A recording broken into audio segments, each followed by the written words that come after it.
जय श्री कृष्ण मित्रों, स्वागत है आपका आपकी अपनी चैनल श्रीजी सत्संग में। आज हम सुनेंगे आश्विन मास के कृष्ण पक्ष में आने वाली एकादशी की कथा। तो आइए सुनते हैं इंदिरा एकादशी की कथा।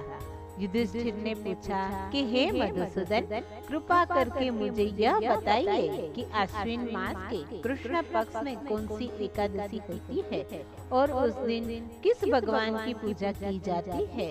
यह व्रत करने से क्या फल प्राप्त होता है, कृपा करके ये सब बताने की कृपा कीजिए।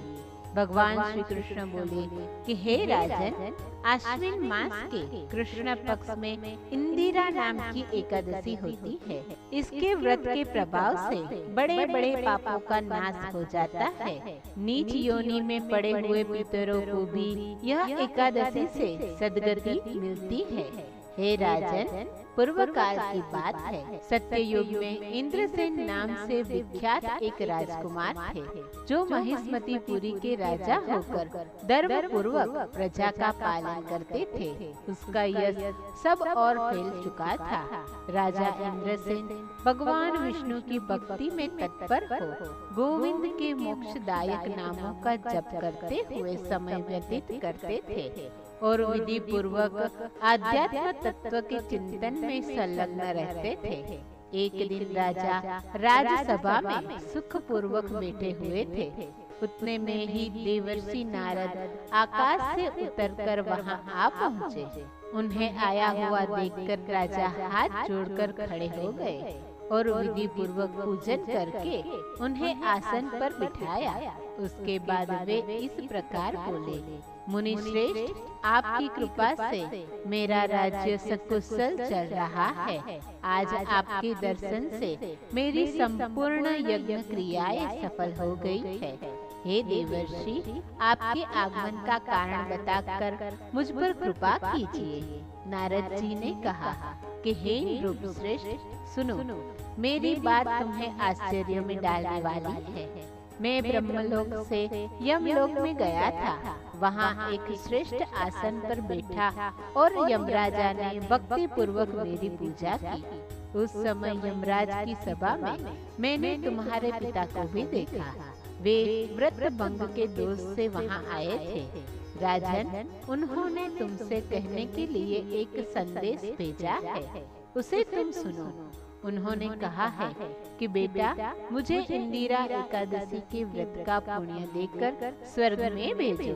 उसका यह संदेश लेकर मैं तुम्हारे पास आया हूँ। राजन, आपके पिता को स्वर्ग लोक की प्राप्ति कराने के लिए इंदिरा एकादशी का व्रत कीजिए। राजा ने पूछा कि भगवान, कृपा करके इंदिरा एकादशी का व्रत बताइए, किस पक्ष में है, किस तिथि को और किस विधि से यह व्रत किया जाता है। नारद जी ने कहा कि हे राजेंद्र, सुनो, मैं तुम्हें इस व्रत की शुभ कारक विधि बताता हूँ। आश्विन मास के कृष्ण पक्ष में दशमी के उत्तम दिन को श्रद्धा पूर्वक चित्त से प्रातः काल स्नान करो।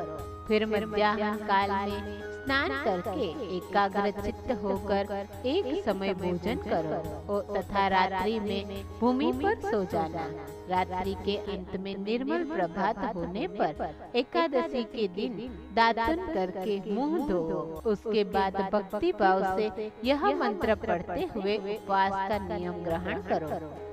अद्य स्थित्वा निराहार सर्वभोग विवर्जित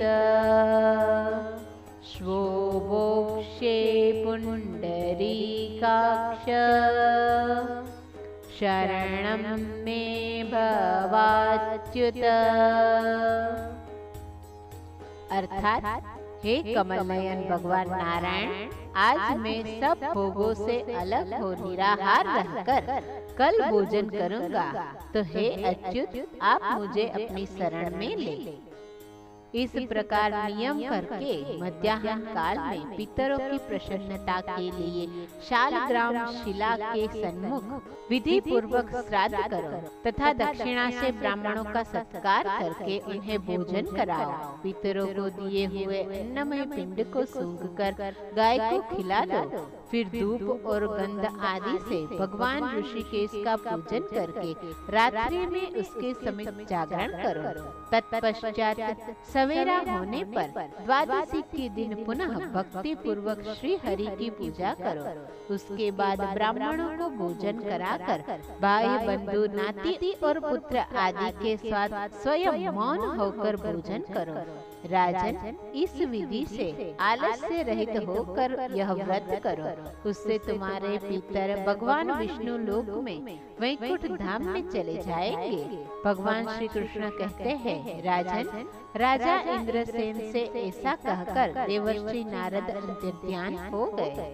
राजा ने उनकी बताई हुई विधि से अंतःपुर की रानियों, पुत्रों और वृद्धों सहित सब उत्तम व्रत का अनुष्ठान किया। हे कुंती नंदन, व्रत पूर्ण होने पर आकाश से फूलों की वर्षा होने लगी। इंद्रसेन के पिता गरुड़ पर आरूढ़ होकर विष्णु धाम को चले गए और राजर्षि इंद्रसेन भी निष्कंटक राज्य का उपभोग करके अपने पुत्रों को राज सिंहासन पर बिठाकर स्वयं स्वर्गलोक को चले गए। इस प्रकार मैंने तुम्हें इंदिरा एकादशी व्रत के महात्म्य का वर्णन किया है। इसको पढ़ने और सुनने मात्र से मुक्ति प्राप्त हो जाती है। हे राजन, यह एकादशी सब पापों का नाश करने वाली है, अतः प्रयत्न पूर्वक इस एकादशी का व्रत अवश्य करना चाहिए। इति श्री स्कंद पुराणे आश्विन कृष्ण पक्ष इंदिरा एकादशी व्रत कथा संपूर्णम। मित्रों, हमारे इस चैनल को लाइक, शेयर और सब्सक्राइब करना न भूलिएगा। जय श्री कृष्ण।